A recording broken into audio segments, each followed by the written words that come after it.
Salam hörmətli Power BI vəsərləri. Bugünkü dərsimizdə daha bir DAX sizə izah etməyə çalışacağam. Dilim döndükcə, bilim çatdıqca bu dates between DAX-ıdır. Gəlin vaxt itirmədən bu DAX-la başlayaq. Adət üzrə rəsmi məlumat mənbəyi olan Microsoft Learn-dən. Dates between tərcüməsi də dates, tarixlər, between və ortası. Bu biraz Excel-ə oxşayır. Orada rand between var idi. Orada gəlin istəyirsə göstərimsə.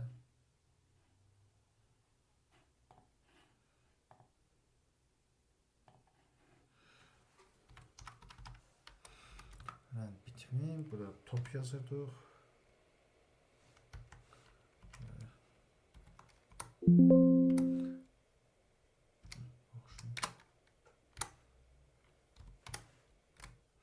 Sadəcə hər hansısa bir rəqəm atırdı. Bunu biz eləsək, həmən düzdür. Sonra rand array between yarandı. Son yeniləmədə rand array var. Amma bu çox dərinə getməz. Sadəcə göstərmək istəyim. Bunun funksiyası isə biraz fərqlidir. Sintaksinə tanış olaq gəlin. Dates, o kalendar burada. Ya kalendar cədvəlinə göstərmədir, ya da start və end date. Start və end date də verilən tarix, yaxın başlanğıc tarix və son tarixdir. İndi ətraflı izah edəcəyəm sizə bunu. Burada vacib məqamlara qeyd edeyim. İndi most common use case data is reference to the data column of a market data table. Adətən dates parametri data column-la və yaxud data table kimi marketlanan bir istinad edir. If start dates and if end dates. Bəli, eyni cümlədir. Burada sadəcə if və start və end dəyişilir. Burada demək ki, əgər bu parametr və yaxud bu parametr olmazsa, müvafiq olaraq bunun yerinə tarix cədvəlini və ya sütundakı ən aşağı tarix, burada isə ən yuxarı tarix göstərilənisidir. İnklusivdir. Start və end date, yəni 1 iyul yazılırsa, 1 iyulda daxil edilir. Bəlkə bu qədər gəlin real case-lə başlayaq.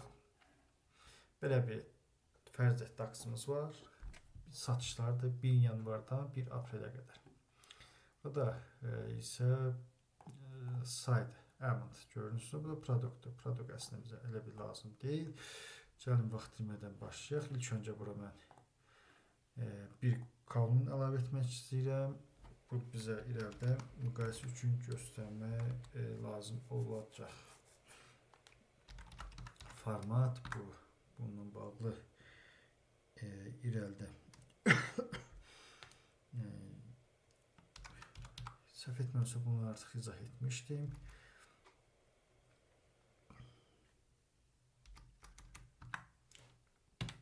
Çox 400 dedək. Burada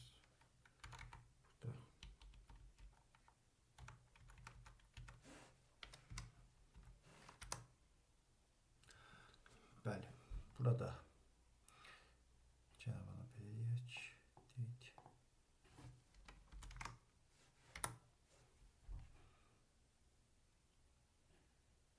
Hətta oxunaqlı olsun deyə.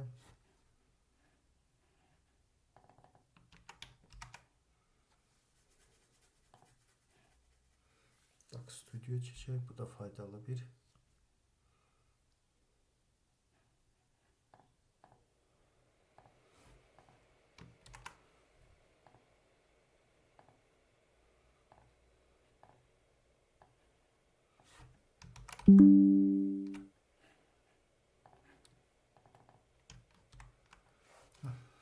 Bitirdik bunu.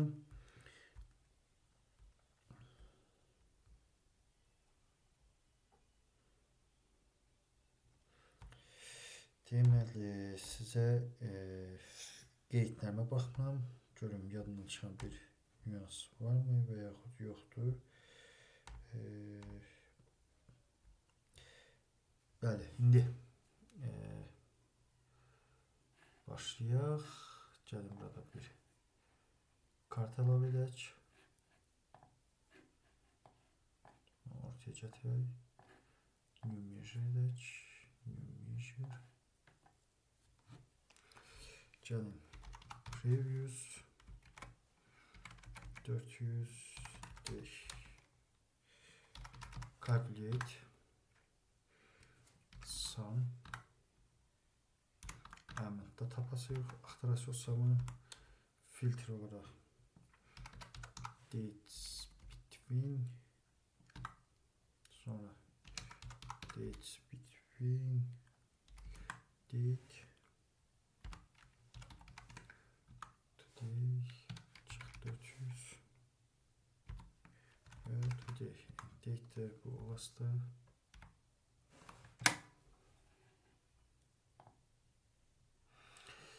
960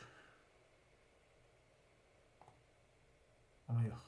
Canım bunu biraz az tarih göstererek 400 yok bunu 250 edək. Bunu ise böyle edək 350.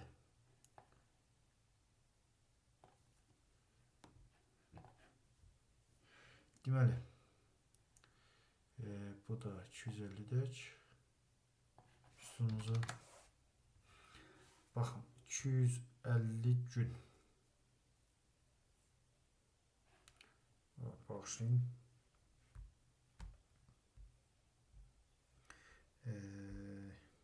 Bir dəqiqə üzr istəyirəm.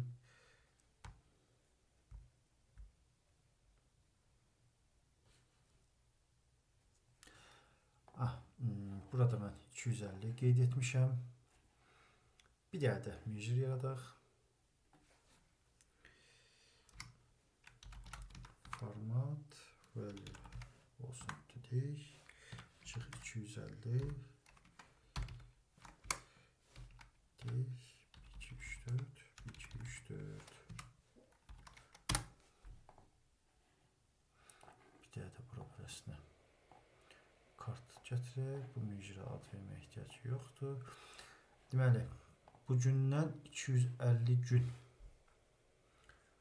6 Mart deməkdir. Bu gün 11 noyabrdır. Video çəkiləndə 250 gün qabaq isə 6 Mart olubdur.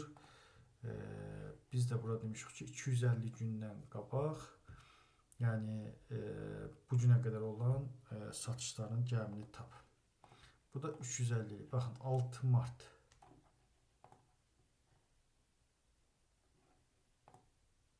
Mart 2025. Üzr istəyirəm bu qalsın. 6 Mart, yanvar düşmür, fevral düşmür, martın 1'i düşmür, 21 Mart və 1 Aprel düşür. Bu dedik 350.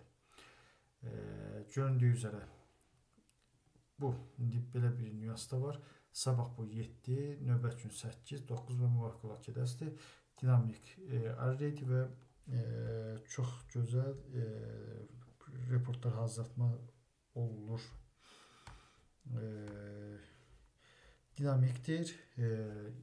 Hər dəfə gəlib yazmanıza gərək yoxdur və istifadəsi o qədər də çətin deyil. Yəni bu DAX-ı yazmaq o qədər də çətin bir şey deyil. İlk öncə calculate dedik.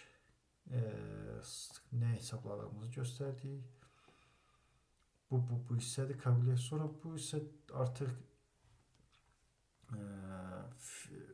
filtre hissəsidir. Yəni calculate DAX-ın. Sonra gəlir DAX date between DAX-ı və start date və end date.